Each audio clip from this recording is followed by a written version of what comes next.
Levitikus, hoofstuk 4.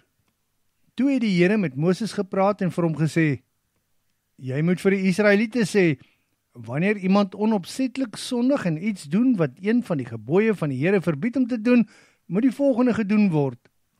Indien die gesalfde priester, die hoë priester, sondig en sodoende veroorsaak dat die volk skuld dra, moet hy 'n jong bul waaraan daar geen liggaamlike gebrek is nie, as 'n sondeoffer aan die Here bring.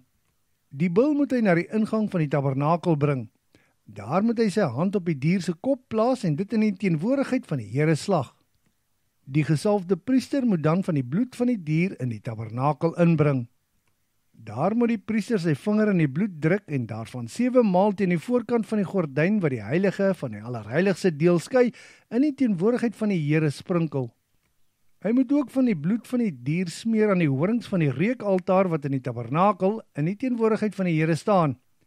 Die res van die bloed moet hy teen die voetstuk van die brandofferaltaar by die ingang van die tabernakel uitgooi. Hy moet ook al die vet afsny, die vet wat die binnegoed bedek, asook die vet aan die binnegoed, en die 2 niere wat aan die kruis lê met hulle vet en die lewerlop. Presies soos wat dit gedoen word by die dankoffer, moet hy dit doen.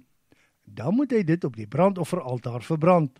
Die vel, kop, pote, binnegoed en al die vleis van die bil, alles van die bil, moet uitgebring word na 'n rein plek, na die stortingsterrein van die as. Dit moet daar verbrand word waar die as uitgegooi word. Indien die hele gemeenskap van Israel onopsetlik sondig, al kom hulle nie agter dat hulle iets verkeerd gedoen het nie, maar het iets gedoen wat teen die bevele van die Here is, staan hulle skuldig.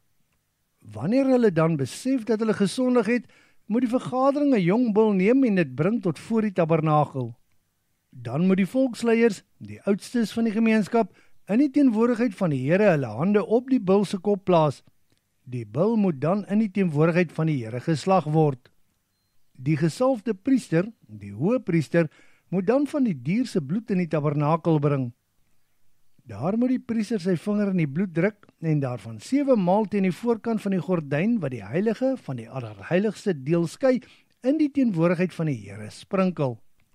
Hy moet ook van die bloed van die dier smeer aan die horings van die reukaltaar wat in die tabernakel in die teenwoordigheid van die Here staan. Die res van die bloed moet hy teen die voetstuk van die brandofferaltaar by die ingang van die tabernakel uitgooi. Al die vet van die dier moet hy uitsny en op die altaar verbrand. Presies soos wat met die bul van die sondeoffer gedoen word, moet hy dit doen.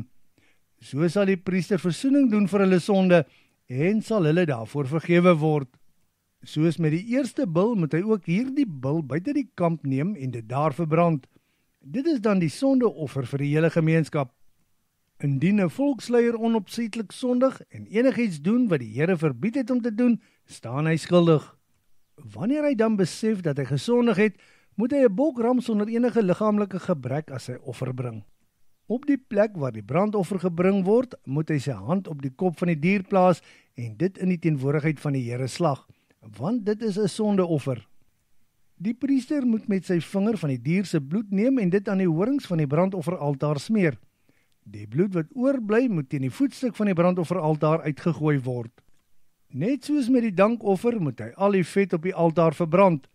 So sal die priester versoening doen vir die volksleiers se sonde en sal hy daarvoor vergewe word. Indien enige lid van die bevolking 'n onopsetlike sonde pleeg deur te doen wat die Here hom verbied het om te doen, staan hy skuldig. Wanneer hy dan besef dat hy gesondig het, moet hy 'n bok ooi sonder enige liggaamlike gebrek as offer bring vir sy sonde. Op dieselfde plek waar die brandoffer gebring word, moet hy sy hand op die kop van die sondeoffer lê en dit daar slag. Die priester moet met sy vinger van die sondeoffer se bloed neem en dit aan die horings van die brandofferaltaar smeer. Die bloed wat oorbly moet teen die voetstuk van die brandofferaltaar uitgegooi word. Net soos met die dankoffer moet hy al die vet van die dier afsny en dit op die altaar verbrand as 'n heerlike reukoffer aan die Here. So sal die priester vir sy sonde versoening doen en sal hy daarvoor vergewe word. Indien hy 'n skaaplam bring as 'n sondeoffer, moet dit 'n ooi wees waaraan daar geen liggaamlike gebrek is nie. Die priester moet met sy vinger van die sondeoffer se bloed neem en dit aan die horings van die brandofferaltaar smeer. Die bloed wat oorbly moet teen die voetstuk van die brandofferaltaar uitgegooi word. Net soos met die skaap by die dankoffer, moet hy al die vet van die dier afsny en dit saam met die ander offers vir die Here op die altaar in die brand steek. So sal die priester vir sy sonde versoening doen en sal hy daarvoor vergewe word.